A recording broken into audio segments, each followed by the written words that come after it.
अस्सलाम वालेकुम स्टूडेंट्स। तो आज हम लोग स्पेस फिजिक्स को कंटिन्यू करेंगे। और स्पेस फिजिक्स में लास्ट क्लास के अंदर हमने ये बात डिस्कस की थी। अर्थ की जो moon है वो सन के अराउंड अबाउट 365 डेज की होती है।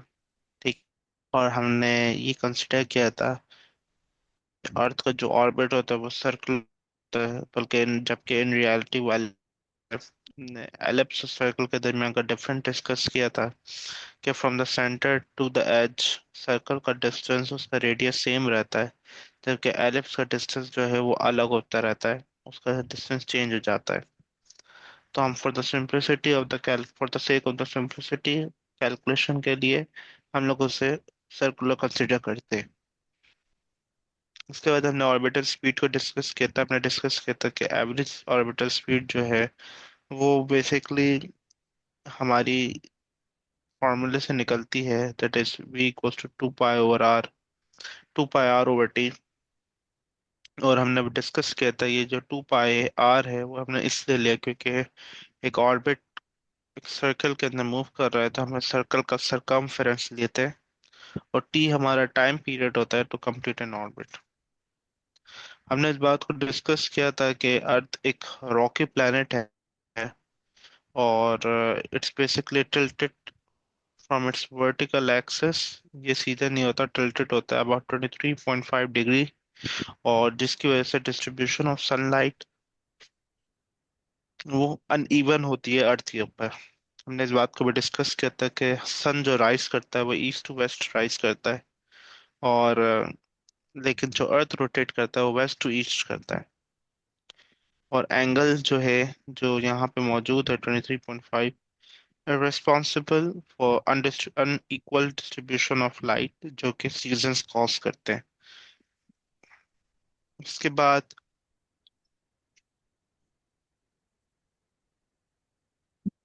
हमने जो है अर्थ के ऑर्बिट को कंसिडर किया था विद रिस्पेक्ट टू सन। सन और अर्थ का ऑर्बिट हमने टाइम कंसिडर किया था 365 डेज।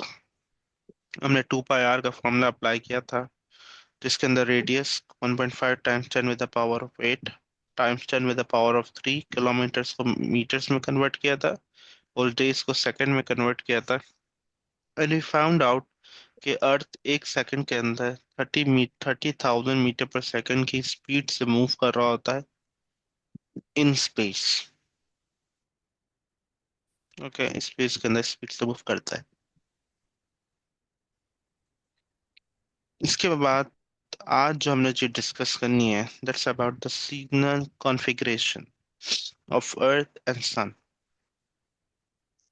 देखिए, जो सन है वो तो अपनी जगह पे हम लोग समझते हैं कि वो एक बीच का हिस्सा है, और हमारा अर्थ जो है वो सन के अराउंड रोटेट कर रहा है।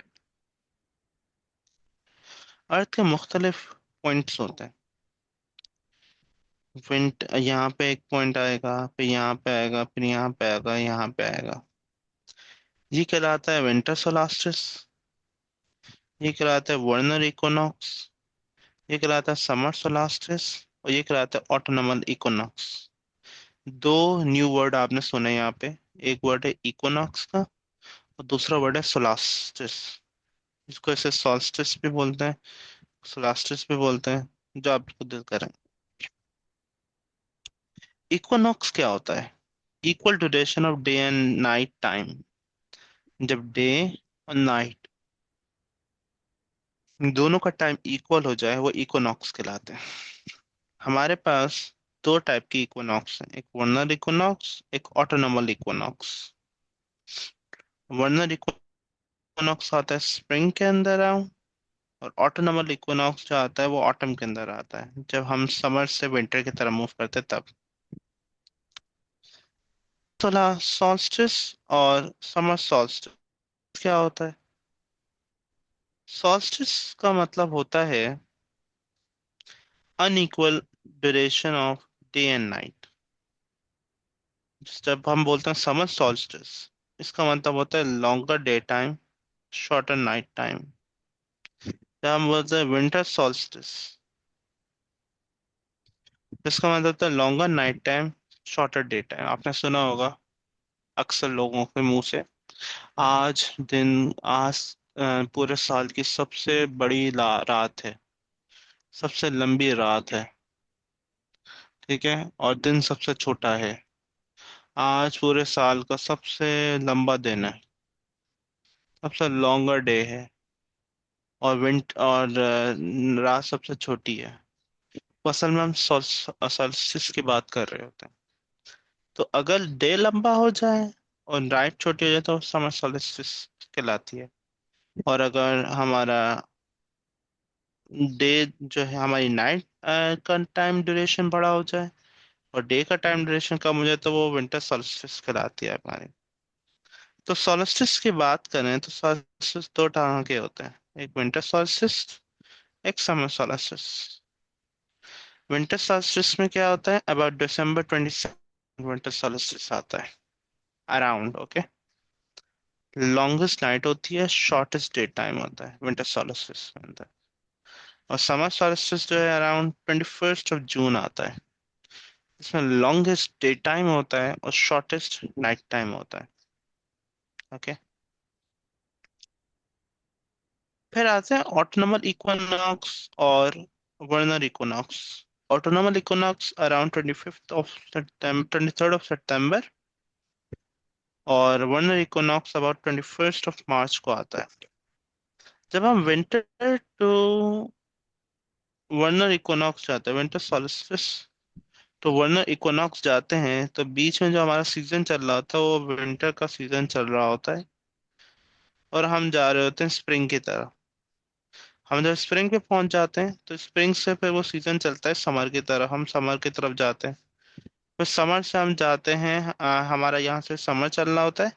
समर से हम जाते हैं ऑटम की तरफ, ऑटम से हम जाते हैं फिर वापस विंटर की तरफ। तो इस तरीके से चार डिफरेंट सीजन्स जो है वो हमारे ईयर अलोंग चल रहे होते हैं। Alright, there are 4 different seasons जो कि हमारे यहाँ पे चल रहे होते हैं इस तरीके से। अच्छा, ये सोल्स्टिस की बात हो गई हमारे। अच्छा, एक सेकंड, मुझे बस ये कंफर्म कीजिएगा कि मेरी वॉइस वगैरह आपको क्लियर है। मैं पूछना भूल गया, कोई लैगिंग वगैरह तो नहीं है वॉइस के अंदर, ग्लिचिंग तो नहीं है? जज़ाकल्लाह बेटा। नेक्स्ट, अगला। तो समर और winter solstice, longer day time, shorter night time, longer night time, shorter day time, ऐसा क्यों होता है? ऐसा होता है एंगल ऑफ इंक्लिनेशन की वजह से। Angle of inclination sunrise from earth is larger. Summer solstice को देखो जरा, ये देखो, ये समर सॉल्स्टिस, ये सन का पास समर को है। जब तुम अर्थ के अराउंड इसका एंगल मेजर करोगे तो तुम्हें दिखेगा कि यार एंगल बहुत बड़ा है।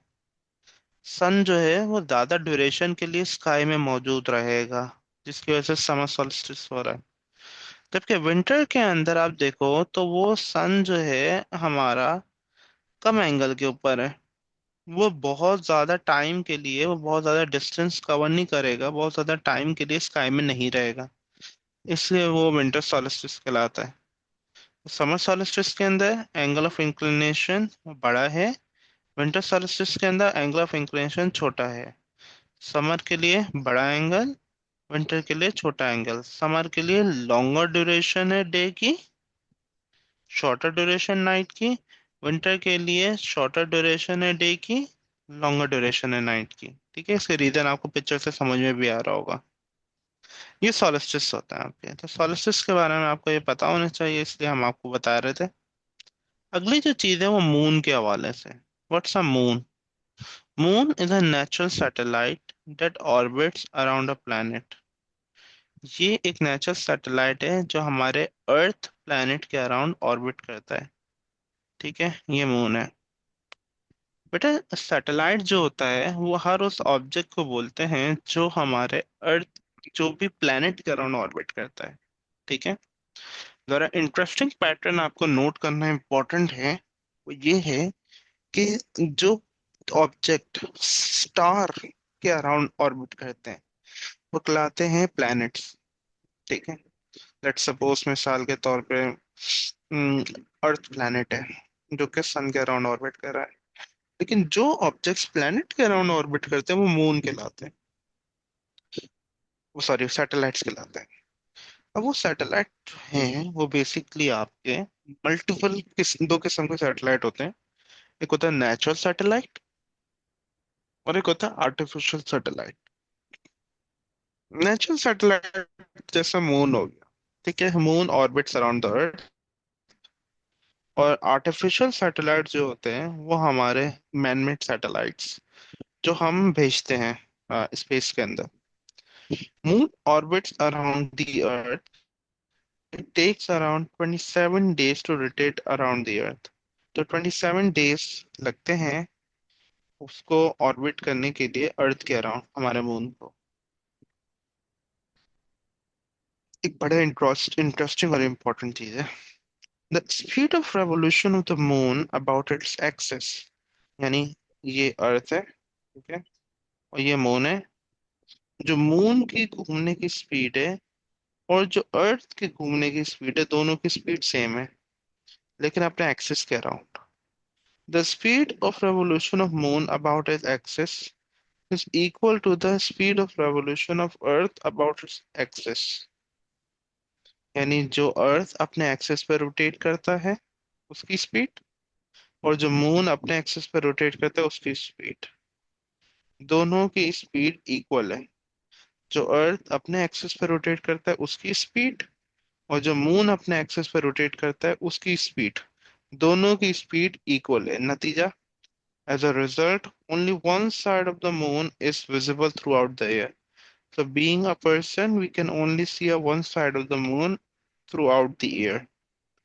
So चूंकि दोनों की स्पीड अपने एक्सिस पे रोटेट करने की इक्वल है, इसलिए we are only able to see one side of the moon throughout the year।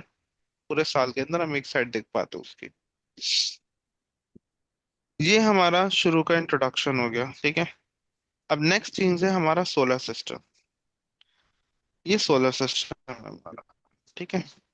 इस सोलर सिस्टम के अंदर हमारे पास एक पूरा चीजें हैं जो हमें याद करनी होती हैं। नंबर वन, हमारे बेटा 8 डिफरेंट प्लैनेट्स हैं। 1 2 3 4 5 6 7 8, ठीक है। प्लूटो को प्लैनेट नहीं कंसिडर किया जाता, इसको ड्वार्फ प्लैनेट कंसिडर किया जाता है। व्हाट्स अ प्लैनेट, पहले ये कंसिडर कर लेते हैं। प्लैनेट एक स्फेरिकल ऑब्जेक्ट है, फिक्स ऑर्बिट रोटेशन है अराउंड द सन या around the star, and no debris और planet is not near to it. किसी भी किस्म का कोई स्पेस डेब्रिस, डेब्रिस का मतलब होता है कोई आ, पत्थर वत्थर फालतू चीजें उसके अराउंड ना हो।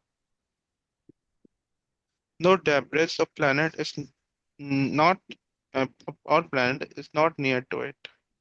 ठीक है, तो हम उस चीज को प्लैनेट कंसिडर करते हैं। हमारे पास बेटा 4 किस्म के रॉकी प्लैनेट्स हैं, 4 किस्म के गैशियस प्लैनेट्स हैं। रॉकी प्लैनेट के अंदर हमारा जो पहला प्लैनेट है वो है मरी, फिर है वीनस, फिर है अर्थ, फिर है मार्स।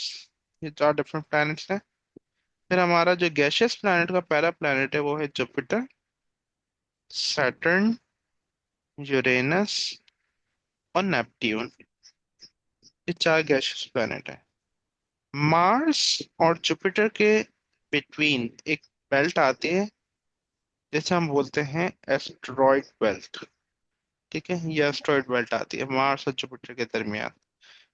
ठीक है, हमें इसकी प्लेसमेंट को याद करना है बेटा, इसकी इसकी तरतीब को याद करना है आपने। ठीक है, पहले कौन आता है, बाद में कौन आता है, बाद में कौन।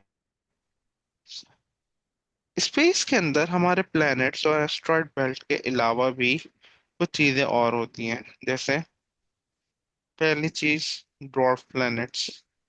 Dwarf planets are even smaller than moon, Ceres, Pluto, Makemake. ये डिफरेंट टाइप के ड्वार्फ प्लैनेट्स हैं। Pluto as a dwarf planet consider किया जाता है। Makemake as a dwarf planet consider किया जाता है ये, ठीक है। इसके बाद आपका यहाँ पे आप आ जाओ, सिरस ड्वार्फ प्लैनेट कंसिडर किया जाता है, मतलब बहुत छोटे छोटे प्लैनेट्स होते हैं। फिर हमारे पास कुछ होते हैं एस्ट्रॉइड्स। एस्ट्रॉइड्स क्या होते हैं? Asteroids are the objects, basically, these are the large rocks that do not have an atmosphere. ये ऐसे large rocks होते हैं जिनका atmosphere नहीं होता, and they exist in the asteroid belts. The asteroid belt अभी अभी हमने डिस्कस कहाँ होती, between the Mars and the Jupiter, ये asteroid belt होती है। तो जो asteroid belt में rocks find out करते हैं हम, उन्हें हम asteroids बोलते हैं। फिर एक होते हैं meteoroids. What are the meteoroids? These are small rocks that broke out from the asteroids into the space. If these small rocks reaches Earth atmosphere, they are called meteors. आपने देखा होगा कि एक मीटियोर जाता है तो वो एक बेसिकली चमकता हुआ जा रहा होता है। नॉर्मली मीटियोर्स की कभी कभार बारिश भी होती है अर्थ के ऊपर, हल्के जो लाइट मीटियोर होते हैं।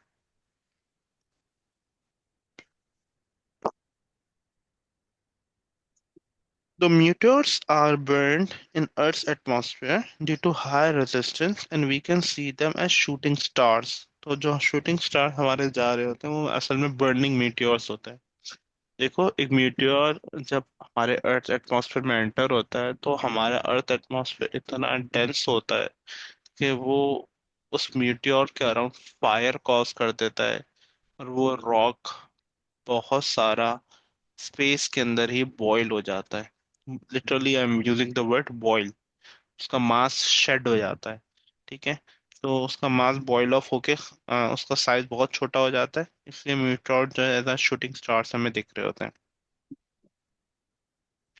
नेक्स्ट जो चीज है वो है कॉमेट। ना कॉमेट इज एन इंटरेस्टिंग चीज। Comet, it's made up of dust embedded with ice and methane. Comet की कॉम्पोजिशन थोड़ा आप नोट कीजिएगा। It's made up of dust embedded with ice and methane. ये कॉमेट होता है, ठीक है, इस तरह का दिखता है। When comet is closer to sun, its ice melts and forms a tail in comet. जब ये कॉमेट सन के क्लोज होता है तो इसकी टेल मेल्ट कर, तो ये मेल्ट कर जाता है और ये एक टेल फॉर्म करता है। This tail always points away from the sun. ये टेल हमेशा सन के ऑपोजिट पॉइंट करेंगे। ये देखें, ये कॉमेट है, वो कॉमेट का बड़ा सा ऑर्बिट है, हाईली, कॉमेट का ऑर्बिट हाईली एलिप्टिकल, बहुत बहुत ज्यादा एलिप्टिकल होता है। और दूसरी कॉमेट की सबसे खुसूसी बात ये होती है कि इसका ऑर्बिट बाकी तमाम ऑर्बिट से अलग एक्सिस पे होता है। आप बाकी प्लैनेट्स को देखें, ये सन है, ठीक है, और ये प्लैनेट्स हैं, ठीक है, अलग अलग प्लैनेट्स हैं, आप दिख रहे होंगे आपको। लेकिन कॉमेट का ऑर्बिट आप ऑब्जर्व करें तो सबसे अलग है, बिल्कुल ही अलग डायरेक्शन में जा रहा है कॉमेट। और कॉमेट की एक और चीज ऑब्जर्व करें कि ऊपर कोई टेल नहीं होती, जैसे जैसे नीचे जाते हैं इसकी टेल बढ़ती जाती है। और वो जो टेल होती है, it's always pointing away from the sun, it's always pointing away from the sun. वो सन से दूर होती है हमेशा, सन की डायरेक्शन से अवे होती है, ठीक है। Now when comet is close to sun, it its ice melt and form the tail in the comet. This tail always point away from the sun. The speed increases when it travels near to sun and decreases when it travels away from sun. And comet has highly elliptical orbit. अब इसमें एक इन्होंने बात बोली, ये बात important है, इसके रिलेटेड एमसीक्यूज भी आपसे पूछे जा चुके हैं कि इसकी its speed increases near to sun and its speed decreases away from the sun. Let's suppose ये कॉमेट है, ये किस तरह बिहेव करेगा जरा देखना।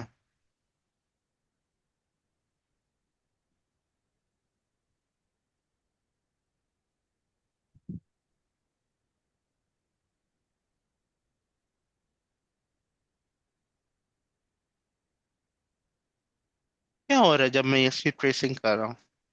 यहाँ पे इस पॉइंट के ऊपर स्पीड जो है मेरी मिनिमम है, जबकि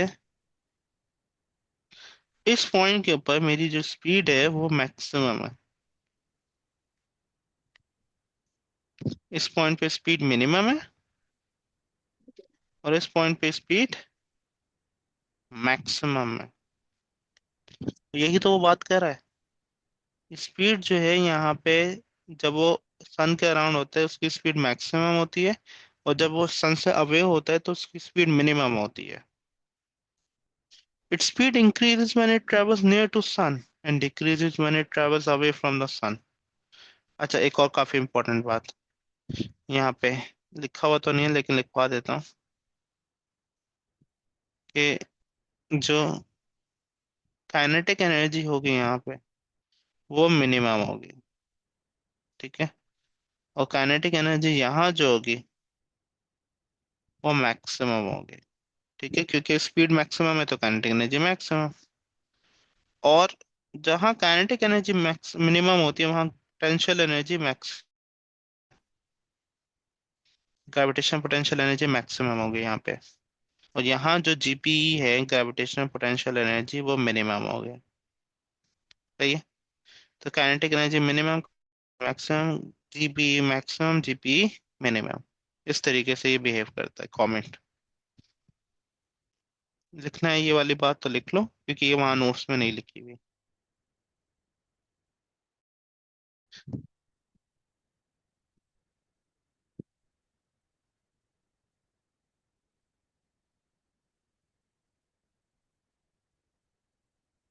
सर। जी बोलो बेटा। सर ये ऊपर स्पीड कम है और नीचे ज्यादा, ये कैसे आपने आइडेंटिफाई किया?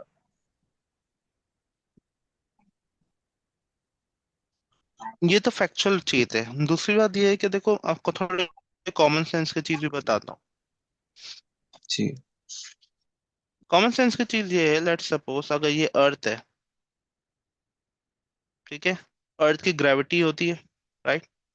अब एक हाइट पे एक ऑब्जेक्ट रखा हुआ है, अभी हमने इसको पकड़ कर रखा हुआ है, यहाँ पे इसकी स्पीड होती है 0। लेकिन जैसे हम इसको रिलीज करते हैं नीचे जाते हुए इसकी स्पीड इंक्रीज हो जाती है, क्योंकि अर्थ इसको अपनी तरफ अट्रैक्ट कर रहा होता है। ऐसा ही है। Yes sir. आगे। सिमिलरली सन की भी ग्रेविटी होती है। अब ये हम्म। सन से बहुत दूर रखा हुआ है तो इसलिए इसकी स्पीड मिनिमम होगी यहाँ पे।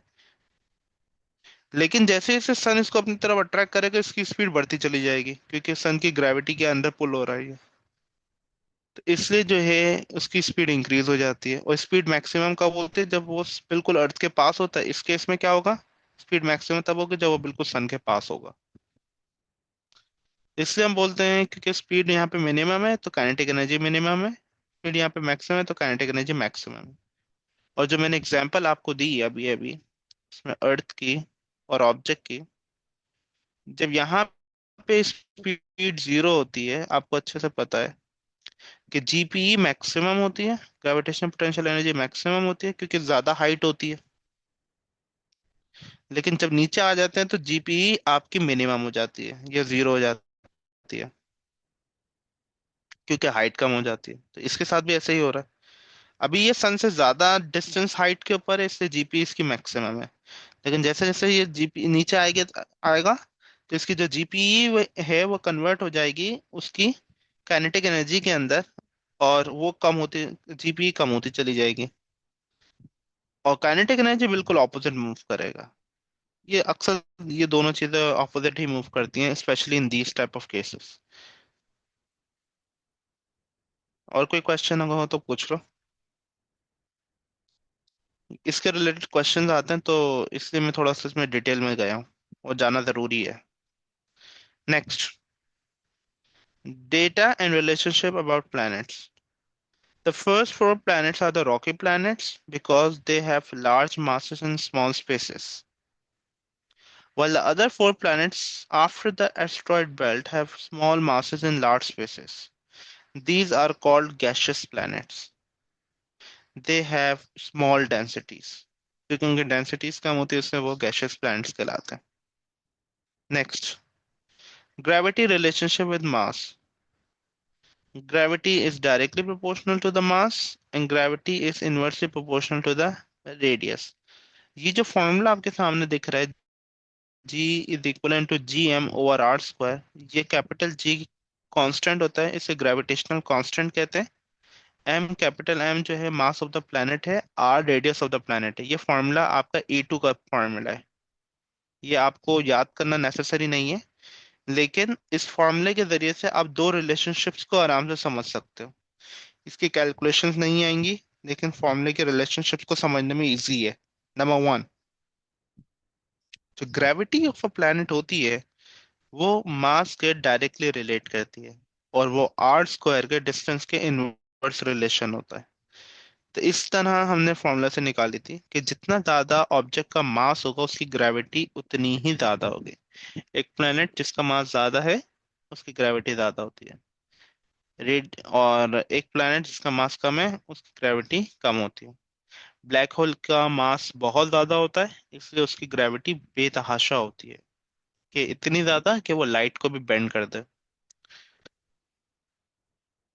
जबकि हम बात करते हैं इसकी रेडियस, कि एक प्लैनेट है, ऑफ कोर्स उस प्लैनेट से एक ऑब्जेक्ट जितना दूर जाता चला जाएगा, आर आर आर, तो ऑफ कोर्स उसकी ग्रेविटी की इंटेंसिटी कम होती चली जाएगी।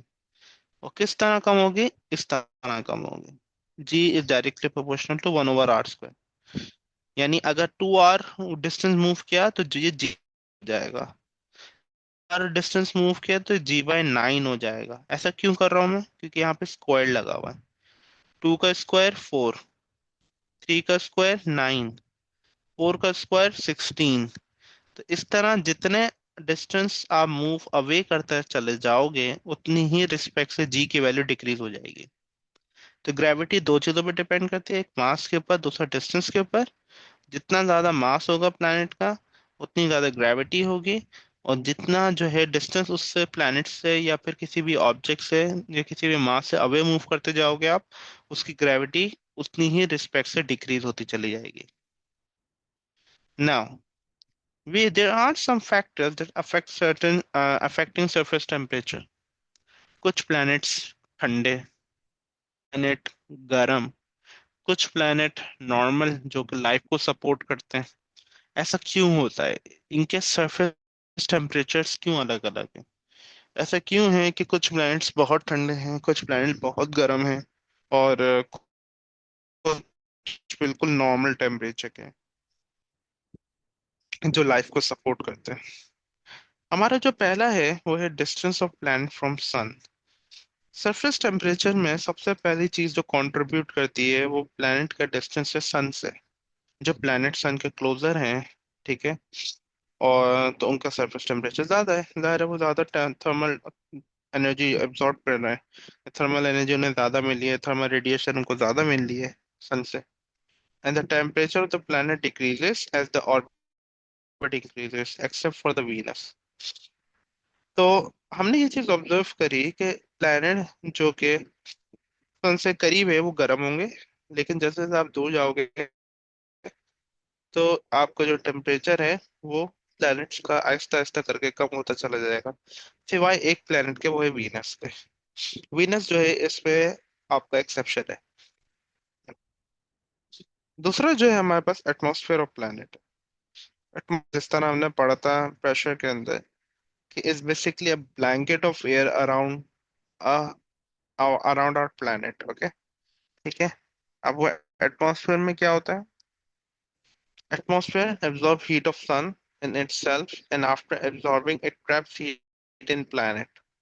जैसे हमारे सन के अंदर भी, हमारे अर्थ के अंदर भी जब सन रेज आती हैं तो वो अर्थ से बाउंस बैक करके वापस स्पेस में नहीं जा पाती, बल्कि वो एटमॉस्फेयर से बाउंस करके वापस अर्थ के अंदर आ जाती हैं। ठीक है, तब वो ये अर्थ है, ये हमारा अर्थ जाएंगे। ठीक है, इससे फायदा जो हमारा प्लैनेट का सरफेस टेम्परेचर है वो इंक्रीज हो जाता है, इससे ये फायदा होता है हमें, और वो लाइफ को सपोर्ट करता है फिर। After absorbing it traps the heat in planet. Venus has an atmosphere full of greenhouse gases। Green house gases की खसूसियत ये होती है वो बहुत ज्यादा ही ट्रैप करती हैं, due to which it keeps the sun heat in itself. hence having greater temperature than Mercury. तो वीनस का जो टेम्परेचर होता है वो मर्करी से भी ज्यादा होता है। अगर आप देखें तो वीनस और मर्करी की प्लेसमेंट, मर्करी करीब है सन से और वीनस सन के बाद है, लेकिन सरफेस टेम्परेचर वीनस का ज्यादा है, मर्करी का कम है। इसलिए क्योंकि वीनस के पास ग्रीन हाउस गैसेस बहुत हैं। कार्बन कार्बन डाइऑक्साइड सबसे major greenhouse gas, methane, और इसके अलावा मोनोऑक्साइड, ये थर्मल एनर्जी को बहुत एब्जॉर्ब करते हैं, जाने ही नहीं देते बाहर। इसलिए वीनस का सरफेस टेम्परेचर ज्यादा हो जाता है। तीसरी जो चीज है, surface area of the planet, the greater area promotes enhance more of infrared radiation, more radiation, जितना ज्यादा उस बड़ा प्लेनेट होगा, उस सरफेस एरिया उतना ज्यादा बड़ा होगा, larger larger the surface area of the planet. और इसका बेनिफिट क्या होता है, इसका बेनिफिट समझ लें या इसका इफेक्ट समझ लें। उसका इफेक्ट ये होता है कि it enhances loss of infrared radiation. Infrared radiation का लॉस क्रिएट, अब ये जो इंफ्रारेड रेडिएशन का लॉस है ना, ये बेसिकली कूल कर देता है प्लैनेट। जाहिर है आपको पता है कि थर्मल और ये प्लैनेट को गर्म रखने के लिए जो चीज रिस्पॉन्सिबल होती है वो इंफ्रारेड रेडिएशंस है। अगर प्लैनेट कूल है, surface area of the planet की हम बात कर रहे थे कि ग्रेटर सरफेस एरिया promotes या enhances more loss of infrared radiation, making a planet cooler। ठीक है, तो ये इसके पीछे की लॉजिक है। नेक्स्ट जो हमारे पास चीज है वो है हमारे पास time period relation with the radius of orbit. कि भाई लाइक रेडियस ऑफ ऑर्बिट का टाइम से क्या रिलेशन है, जरा देखते हैं। T square is directly proportional to R cube, आप ये चीज याद रखिएगा। वैसे तो ये भी एक ए टू की रिलेशनशिप है, लेकिन इसे याद रखने में आसानी रहती है हमें ना इससे। इसके accordingly the radius of an orbit is directly proportional to time period of an orbit. कि जितना ज्यादा रेडियस होगा उतना ज्यादा टाइम पीरियड होगा ऑर्बिट का। ठीक है, सुनिएगा मतलब, as the radius of an orbit increases the time period to complete the orbit also increases। अब सर कॉमन सेंस की बात करते हैं। लेट्स सपोज ये सन है, ये प्लेनेट नंबर वन है, ये प्लेनेट नंबर टू है।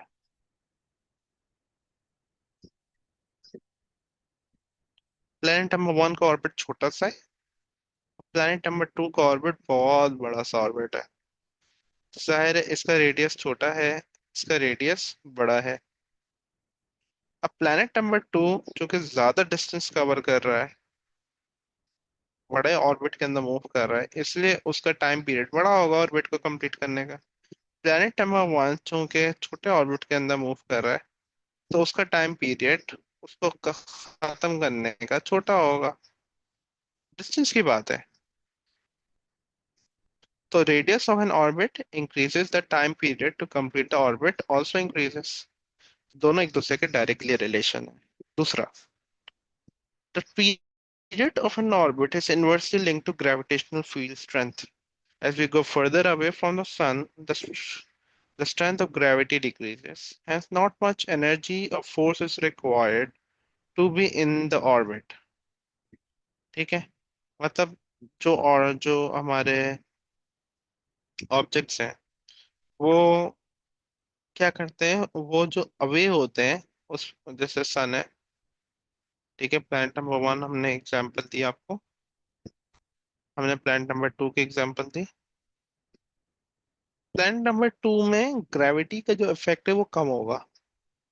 तो ग्रेविटी का इफेक्ट कम होने का बेनिफिट हमें ये होता है कि ये चूंकि दूर है, इसका ग्रेविटी का इफेक्ट कम है, तो इसको बहुत ज्यादा फोर्स लगानी नहीं पड़ती, इसको बहुत ज्यादा फोर्स नहीं लगानी पड़ती ऑर्बिट में एग्जिस्ट करने के लिए। प्लेनेट नंबर वन को बहुत ज्यादा फोर्स लगानी पड़ेगी ऑर्बिट में एग्जिस्ट करने के लिए। इसलिए क्योंकि अगर वो इतनी फोर्स नहीं लगाएगा तो वो सन के अंदर कोलैप्स कर जाएगा। लेकिन प्लेनेट नंबर 2 को इतनी ज्यादा फोर्स नहीं लगानी पड़ती, क्योंकि उस पे ग्रेविटी का इफेक्ट कम होता है। तो वो सुकून से अपना जो है आराम से अपने ऑर्बिट के अंदर मूव कर सकता है। ठीक है, so it does not require much energy और force to be in the orbit. ठीक है। एक क्वेश्चन पूछा जाता है कि तीन चीजें होती हैं जब भी हम इस तरह का जो क्वेश्चन होता है ना, इसमें तीन चीजें होती हैं, वो जरा समझने की होती हैं। पहली चीज तो ये है कि number one, orbital speed. Number two, orbital radius. ठीक है, एक ऑर्बिटल स्पीड हो जाती है, दूसरा ऑर्बिटल रेडियस हो जाता है, तीसरा टाइम पीरियड होता है। Time period. एग्जाम में क्वेश्चन आता है जिसमें आपसे पूछा जाता है कि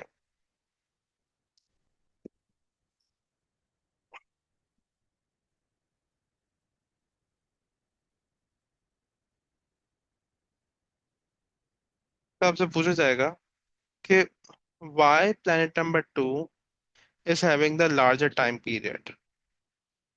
ओके, तो आप बोलोगे, सिंपल सी बात है, because it has a larger orbital radius and it has a slower orbital speed। मैं बात को रिपीट करता हूँ, why the time period of planet number 2 larger। ठीक है, time period to orbit around the sun. why the time period to orbit around the sun is larger for planet number 2? You will say because the orbital radius is larger and it has a slower orbital speed।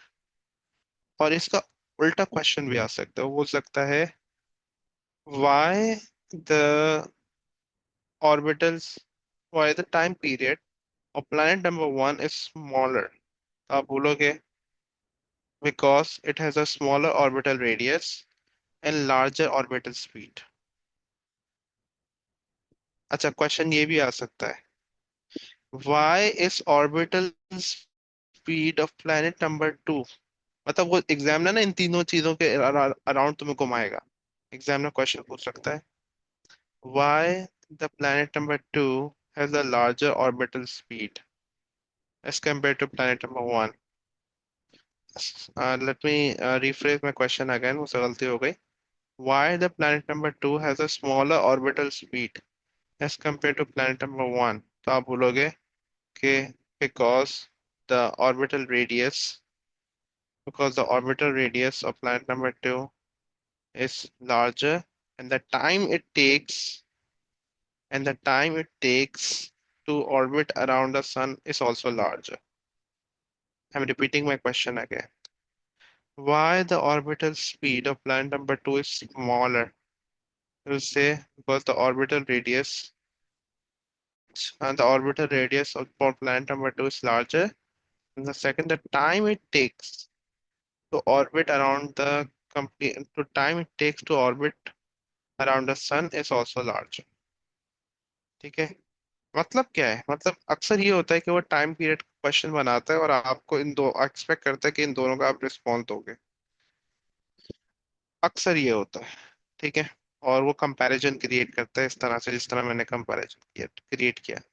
आपको वो ये बात समझनी जरूरी है कि अगर planet सन से करीब होगा तो उसकी स्पीड ज्यादा होगी और उसका रेडियस कम है, और अगर प्लेनेट सन से दूर होगा तो उसकी ऑर्बिटल स्पीड वो कम होगी और उसका रेडियस ज्यादा होगा। इसका मतलब ये स्लो होगा और ये फास्ट होगा।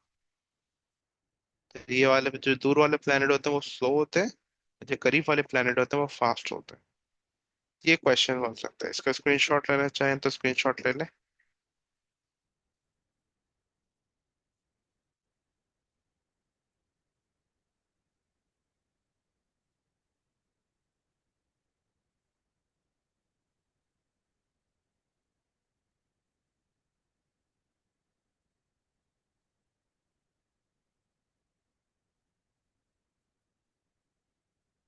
ठीक है, ये हमारी सारी बात हो गई। Distance of the orbit increases, gravitational field acting on the planet decreases, less field causes less acceleration, time to complete an orbit increases, orbital speed decreases। थोड़ी सी और डिटेल्स है इसमें, ये नेसेसरी नहीं है, अलबत्ता लिख दी गई है। Next, stars and the universe. अब ये हमारा स्पेस फिजिक्स का दूसरा पार्ट शुरू हो गया। स्टार्स एंड द यूनिवर्स, सबसे पहले आपको ये समझना जरूरी है कि स्टार क्या होता है। Star is a giant gas ball with hydrogen fuel. एक जाइंट गैस बॉल होती है जिस जो हाइड्रोजन फ्यूल जिसके अंदर मौजूद होता है। मैंने आपको बताया था कि हाइड्रोजन फ्यूल, हाइड्रोजन या स्टार जो होता है वो न्यूक्लियर फ्यूजन रिएक्शन के ऊपर चल रहा होता है। न्यूक्लियर फ्यूजन रिएक्शन के अंदर two smaller nuclei are fusing together, joining together to become a larger nucleus, वो न्यूक्लियर फ्यूजन कहलाती है। The star is basically a giant gas ball with hydrogen fuel, and this hydrogen fuel is used to do fusion reaction। ठीक है। The energy required to do the fusion reaction is provided by star itself। आपको इस बात को understand करना पड़ेगा। Let's suppose अगर ये हाइड्रोजन हाइड्रोजन है और ये हाइड्रोजन हाइड्रोजन है और इनको कंबाइन करके आप हीलियम बना रहे हो। ठीक है,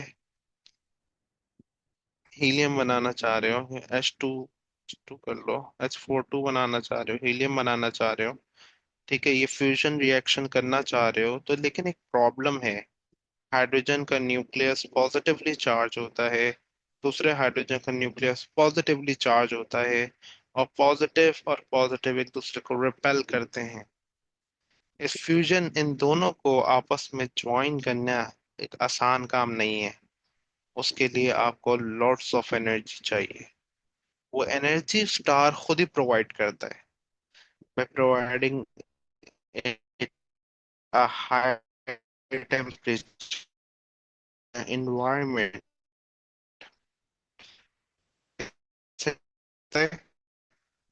ठीक है, और स्टार हमारा बेसिकली आगे मतलब जिंदा रहता है। स्टार्स के मुख्तलिफ कलर्स होते हैं। ठीक है, ये हमारे पास सरफेस टेम्परेचर ऑफ स्टार के हिसाब से डिफरेंट कलर्स आपको दिख रहे होंगे। हमारा एक थोड़ा सा मिसकॉन्सेप्शन है कि रेड कलर का मतलब ज्यादा गर्म होता है। नहीं, ऐसा नहीं होता। रेड कलर सबसे कम गर्म होता है। 3000 केल्विन, 4000 केल्विन। फिर आप येलोइश पे चले जाओ, 6000 kelvin, white 10,000 kelvin, blue 20,000 kelvin, dark blue 30,000 kelvin. यानी रेड से ब्लू की तरफ आप आओगे तो आप कोल्डेस्ट स्टार से हॉटेस्ट स्टार की तरफ आ जाओगे। मतलब एक मैं ये चीजें मैं पढ़ता हूँ ना तो मेरे दिमाग में दो तीन चीजें चलना शुरू हो जाती हैं कि जब अ, अल्लाह ताला फरमाते हैं कि मुनाफिकों को जो है हम जहन्नुम के सबसे निचले दर्जे में रखेंगे, और जहन्नुम के मुख्तलिफ दर्जों को बयान भी किया जाता है।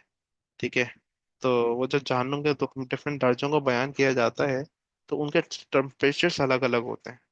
अतः आप इमेजिन करें कि जब स्टार्स कितने टेम्परेचर है तो फिर वो जहन्नुम का टेम्परेचर क्या होगा। वो क्या ही पता, शायद इन स्टार्स के थ्रू ही सजा दी जाती है। जैसे अगर देखें तो level 1, level 2, level 3, level 4, level 5, level 6, level 7, इस तरह का अजाब इन स्टार्स के थ्रू ही शायद दिया जाएगा। अल्लाह ही बेहतर जानता है। अलबत्ता जो हमारे फायर मौजूद है हमारी अर्थ के अराउंड, हमारी अर्थ में, तो फरमाया जाता है कि जहन्नुम की आग को 70 गुना ज्यादा ठंडा करके जमीन पे भेजा गया ताकि इंसान इससे अपनी जरूरियात को पूरा कर सके। तो लेकिन असल जो टेम्परेचर्स हैं, अल्लाह ताला इतने हाई टेम्परेचर्स तक की चीज़ों को क्रिएट करता है, और इससे ज़्यादा हाई टेम्परेचर की चीज़ों को भी मजीद क्रिएट कर सकता है। तो इस तमाम बात करने का मकसद ये था कि ये जो फिजिक्स है ना, ये थोड़ा सा एक डिफरेंट सब्जेक्ट है। ये नॉर्मल सब्जेक्ट से थोड़ा डिफरेंट है। ये आपको बता रहा होता है, अगर आपके पास रिलीजियस नॉलेज भी है तो आप कंपेयर कर सकते हो चीज़ों को। आप एक छोटा मतलब एक, मैं, ये मेरी हाइपोथेसिस है, मेरा एक सोच है। अक्सर लोग बात करते हैं एलियंस वगैरह के हवाले से, चीज़ों के हवाले से, लाइफ के हवाले से, और वो लाइफ को डिफाइन करते हैं पर्टिकुलर चीज़ों के ऊपर। जैसे आपको, अगर लाइफ कहीं एग्जिस्ट करती है तो उसके लिए एटमॉस्फेयर का होना ज़रूरी है। जैसे हमारा एटमॉस्फेयर है, ये हमारा जो है एक सर्टेन टेम्परेचर का होना ज़रूरी है के लिए, ठीक है। हैबिटेट वगैरह का होना ज़रूरी है, जैसे कि ऑक्सीजन वगैरह उसमें प्रोवाइडेड हो, और प्रॉपर टेम्परेचर हो उसमें, और प्रॉपर एनवायरनमेंट हो, तब वहाँ आप सरवाइव कर सकते हैं। इसी तरह की कुछ और चीज़ें भी बताई जाती हैं, ठीक है, कि लाइफ के एग्जिस्टेंस के ऊपर। लेकिन ये बकायदा अंग्रेजों की थ्योरीज हैं इसमें ना। तो उसमें मेरे जहन में एक बात आती है कि यार, यही लाइफ थोड़ी है सिर्फ लाइफ, या जो हमारे यहाँ होती है वो इस्लाम में इससे बड़ी डेफिनेशन है। तो अगर आप गौर करो तो जन्नत में भी लाइफ है, दोजख में भी जिंदगी है। जाहिर है दोजख के जो सांप हैं, जो स्नेक्स हैं, जो स्कॉर्पियंस होंगे, जो बिच्छू हैं, और तो वो भी तो दोजख में जिंदा है ना। दोजख के जो दारोगा फरिश्ते होंगे, वो भी तो दोजख में जिंदा है, तो वो भी तो लाइफ है एक्चुअली। तो वो कैसे जिंदा है? क्या वो नहीं जलते? क्या उनको तकलीफ नहीं होती? क्योंकि इंसान को जला जाएगा तो उनको तो तकलीफ होगी ना, इंसानों को। क्या उन लोगों को तकलीफ नहीं होगी? वो लोग नहीं जलेंगे? एक्चुअली उनका हैबिटेट ही वही होगा। तो कुछ लोग, जैसे मिसाल के तो ये हमारा हैबिटेट है ना, तो हमें कोई प्रॉब्लम नहीं है। लेकिन अगर किसी चीज का हैबिटेट ही फायर हो, ठीक है, और वो रहता ही उसी हैबिटेट के अंदर हो, तो वो कहाँ से जलेगा? वो तो उस हैबिटेट के अंदर कंफर्टेबल होगा, राइट? तो इसी तरीके की डिफरेंट चीजें, तो मतलब हमें बहुत सारी, हमारी जो विजन है ना, वो साइंस के हवाले से बहुत ही नैरो है। और रिलीजन उस विजन को बहुत बहुत वास्ट कर देता है, बहुत बढ़ा देता है। इस तरह मैंने अभी एक आध एग्जांपल आपको दी कि एलियन लाइफ फॉर्म्स हम लोग सिर्फ समझते हैं कि वही हैं जो हमें नजर आती है, या फिर हम लोग ने सर्टेन डेफिनेशंस के अंदर पुट अप किया हुआ है। जबकि हो सकता है वो डेफिनेशन ही इनकम्प्लीट हो। तो हो सकता है सूरज के ऊपर ऐसी मखलूकात हो जो सूरज उनका हैबिटेट हो। आपको नहीं पता वो किस तरह की मखलूकात हैं। आपको याद होगा, मैंने आपको इलेक्ट्रोमैग्नेटिक स्पेक्ट्रम पढ़ाते हुए एक बात बताई थी कि इंसान के ना पर्दा पड़ा हुआ है। इलेक्ट्रोमैग्नेटिक रेडिएशन 7 किस्म की है, 7 किस्म की है। Radio waves, microwave, infrared, visible light, ultraviolet, X rays and gamma rays.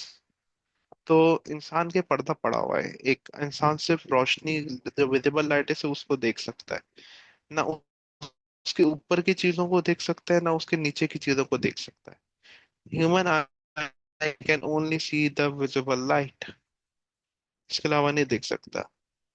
तो क्या मतलब, क्या लाइट से ऊपर कुछ मौजूद नहीं है क्या? या लाइट के नीचे कुछ मौजूद नहीं है? No, human doesn't have a capability. वो पर्दा में डाल दिया अल्लाह ने, कि वो कैपेबिलिटी ही नहीं है इंसान के अंदर कि वो उस चीज को देख सके। जब इंसान मरेगा, अल्लाह ताला ये पर्दे हटा देगा, फिर इसको फरिश्ते भी देखेंगे, इसको जिन्नात, सब कुछ दिखेगा, सब कुछ दिखेगा। फिर अल्लाह वो पर्दे ही हटा देगा। तो सारी बात करने का मकसद ये है कि बेटा, ये जो चीजें हैं जो हम लोग पढ़ रहे हैं, ये थोड़ी सी हमें हमारी अंडरस्टैंडिंग को इन्हांस करने में हेल्प आउट करता है, ठीक है।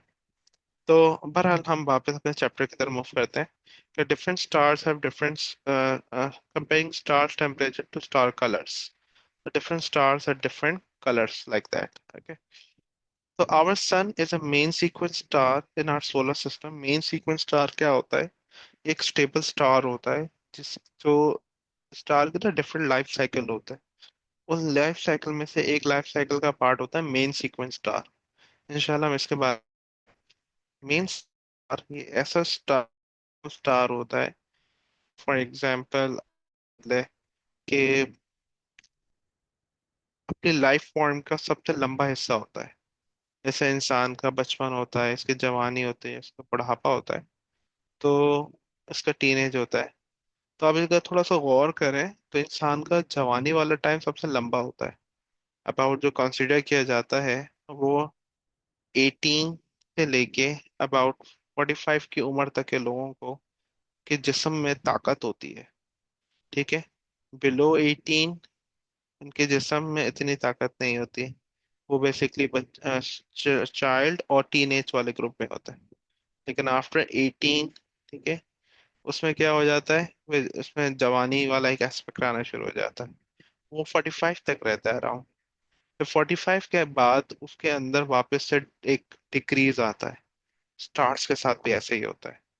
तो सबसे बड़ा जो फेस इंसान की जिंदगी जवानी का स्टेज होता है, इसी तरह स्टार का जिंदगी के अंदर सबसे लंबा जो फेज होता है वो मेन सीक्वेंस फेज होता है। वो इंशाल्लाह मैं डिस्कस भी करूंगा आपसे। Our solar system major mass is actually mass of the sun. About more than 99% हमारा सोलर सिस्टम। सोलर सिस्टम का वर्ड जब आता है, सोलर सिस्टम का मतलब होता है एक स्टार होगा और उसके अराउंड प्लैनेट्स होंगे अलग अलग। ऐसे सिस्टम को बोला जाता है सोलर सिस्टम, जहाँ पे स्टार एक बीच में हो और उसके अराउंड प्लैनेट ऑर्बिट कर रहा हो, ऐसे सिस्टम को बोला जाता है सोलर सिस्टम। तो सर हमारा वैसे जो, बोलो। सर वैसे प्लेनेट और स्टार में फर्क क्या होता है?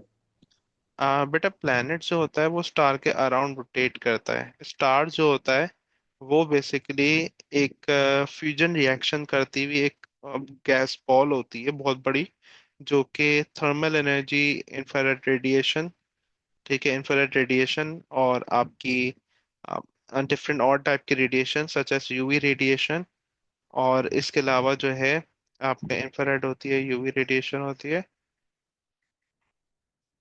और एक और लाइट, विजिबल लाइट, ये तीनों एमिट कर रहा होता है। तो स्टार, जिस तरह सन है, आपको पता है सन और हमारे अर्थ में कितना ज्यादा डिफरेंस है, वही डिफरेंस स्टार और प्लैनेट का होता है। हमारा अर्थ एक प्लैनेट है, हमारा सन एक स्टार है। ठीक है। तो जो डिफरेंट स्टार्स आप बेसिकली अपने उसमें भी देखते हो ना, आसमान की तरफ जब निगाह उठाते हो देखते हो कि अपनी नजर उठाते हो बहुत सारी चीजें हैं जो छोटे छोटे चमकते हुए आपको दिख रहे होते हैं। These are the large stars. ये बहुत बड़े बड़े स्टार्स हैं वहां पे। ठीक है। जो आपको छोटे छोटे टिमटिमाते हुए स्पेस के अंदर व्हाइट कलर की रोशनी देते हुए चीजें दिख रही होती हैं, वो स्टार्स हैं एक्चुअली। ठीक है। और ये हमारा सन, ये एक टाइप ऑफ स्टार है। Our solar system major mass is actually consist of our sun। हमारा 99% से ज्यादा, अबाउट 99.9% भी बोल सकते हो, लेकिन 99% से ज्यादा जो मास होता है पूरे सोलर सिस्टम का, वो सन के मतलब सन इतना बड़ा है, इतना बड़ा है कि आप इसके बारे में अगर एक कंपैरेटिव एक वीडियो भी देखोगे तो आपको अंदाजा होगा कि यार सन कितना ज्यादा बड़ा है हमारा। Reddish colors are cooler, while the bluish color is the hottest. The stars are very far away from our stars that are very far away from our solar system in Milky Way galaxy। बहुत सारे stars हैं जो हमसे बहुत दूर दूर है, milky वे Galaxy के अंदर है हमारे। हमारी जो गैलेक्सी है जिसके अंदर हम जिंदा हैं, जिसके अंदर हम रहते हैं, वो मिल्की वे गैलेक्सी कहलाती है। हमारा प्लैनेट है, फिर स्टार है। वो स्टार एक गैलेक्सी के अंदर होता है, उस गैलेक्सी का नाम होता है मिल्की वे गैलेक्सी। वो गैलेक्सी हमारे यूनिवर्स के अंदर होती है। यूनिवर्स के अंदर मल्टीपल गैलेक्सीज होती हैं। ठीक है। द नियरेस्ट स्टार, जो सबसे करीब स्टार है हम हमारे से, वो है प्रोक्सिमा सेंटोरी। वो अबाउट 4.3 लाइट ईयर्स अवे है। लाइट ईयर का क्या मतलब है, इस बात को समझते हैं। A light year is an astronomical unit to measure distance। ये distance को represent कर रहा है। What distance it is representing? It's the distance traveled by the light in 1 year। एक साल के अंदर लाइट जितना डिस्टेंस ट्रैवल कर रही है वो हमारा लाइट ईयर कहलाता है। आपको पता है कि हमारी लाइट रोशनी इतनी ज्यादा स्पीड है कि वो हमारे 1 सेकंड के अंदर 8 से ज्यादा चक्कर हमारे पूरी दुनिया के लगा ले 1 सेकंड के अंदर अंदर। ठीक है, मतलब रोशनी इतनी तेज होती है। अगर हम कैलकुलेट करना चाहें मीटर्स के अंदर कि एक लाइट ईयर के अंदर, एक लाइट एक लाइट ईयर के अंदर एक्चुअली कितने मीटर्स होते हैं, कितने, हम लोग तो मीटर वाले यूनिट से बहुत ज्यादा फेमिलियर है। ये लाइट ईयर एक नया टाइप का डिस्टेंस का यूनिट आपके सामने आया है। जो लार्जर डिस्टेंसेस होते हैं ना, उनको मेजर करने के लिए लाइट ईयर इस्तेमाल किया जाता है। तो हम लोग इसको इस तरह निकाल सकते हैं, और ये आपको निकालना आना चाहिए, कि स्पीड ऑफ लाइट जो होती है वो होता है 3 × 10⁻⁸मीटर पर सेकेंड। एक ईयर के अंदर होते हैं 365 डेज। हर डे के अंदर 24 आवर्स, हर आवर के अंदर 60 मिनट्स, और हर मिनट के अंदर 60 सेकेंड्स होते हैं। जब आप स्पीड डेट इज 3 × 10⁻⁸ को टाइम से मल्टीप्लाई करेंगे, तो आपके पास आंसर आएगा 9.4608 × 10⁻15 metres. This is actually equal to 1 light year. जब हम बोलते हैं ना 1 लाइट ईयर, इसका मतलब होता है इतना डिस्टेंस। आपने केमिस्ट्री के अंदर पढ़ा होगा 1 mole is equals to 6.02 times 10⁻23। ठीक है, कितना बड़ा नंबर है। इसको आसान तरीके से रिप्रेजेंट करने का तरीका 1 मोल। इसी तरीके से ये इतना बड़ा नंबर है, इसको आसान तरीके से रिप्रेजेंट करने का तरीका 1 लाइट ईयर। अगर मैं बोलूं भाई एक चीज 2 लाइट ईयर्स दूर है, तो आपके लिए समझना थोड़ा इजी है। अगर मैं बोलूं कि 9.40608 टाइम्स 10⁻15 मल्टीप्लाई बाय 2 मीटर्स दूर है, तो आप तो पहले थोड़ा सा दिमाग को प्रोसेस करने में थोड़ा टाइम लग जाएगा आपको। तो light year is basically a unit जो कि रिप्रेजेंट करता है लॉन्ग डिस्टेंसेस को।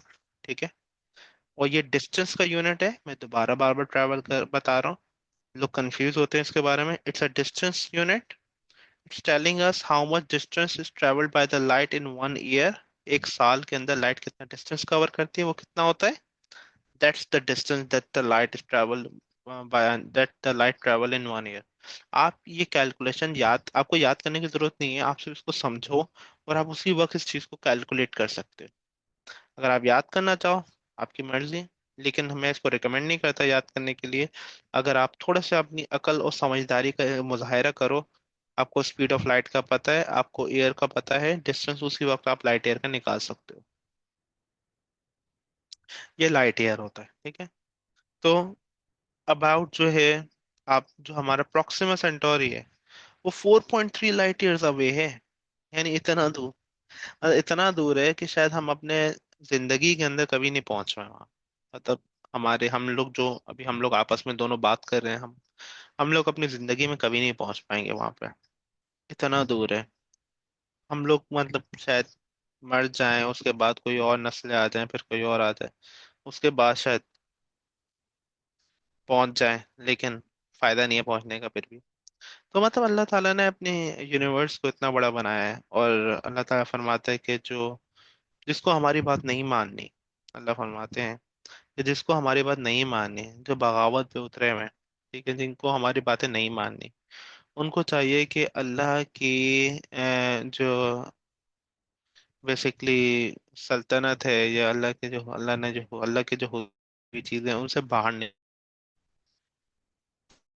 सेंस की बात है, इतनी बड़ी कायनात है रब ताला की, और एक इंसान किस तरह वहां से बाहर निकल सकता है उसके लिए तो मुमकिन ही नहीं है। तो ये बात करने का मकसद क्या था, ये बात करने का मकसद ये था कि जब तुम्हारी इतनी हैसियत ही नहीं है कि तुम उस कायनात से भी बाहर निकल सको, तो तुम्हें चाहिए कि अल्लाह का मुतीय और फर्माबरदार बन के रहो। तो ये काफी एक इंटरेस्टिंग चीजें हैं। सॉरी, मुझे थोड़ा सा इसमें ना रिलीजियस टच देने में बहुत ज्यादा एक कनेक्शन फील होता है। और मैं फिजिक्स पढ़ाता भी इसलिए हूँ क्योंकि एक उसमें थोड़ा सा रिलीजियस टच होता है। एक होता है ना, एक टीचर एक सब्जेक्ट पढ़ाता क्यों है, तो वो मैं पढ़ाता भी इसी वजह से हूँ कि मुझे एक रिलीजियस टच मिलता है इसमें। ठीक है, बहुत सारे लोग होते हैं कि वो ये चीजें पढ़ के गुमराह हो जाते हैं। बहुत सारे लोग ऐसे होते हैं जो ये चीजें पढ़ के जिनको हिदायत मिल जाती है। तो हमें अल्लाह से दुआ करनी चाहिए कि हमारी अल्लाह ताला हमें हिदायत दे।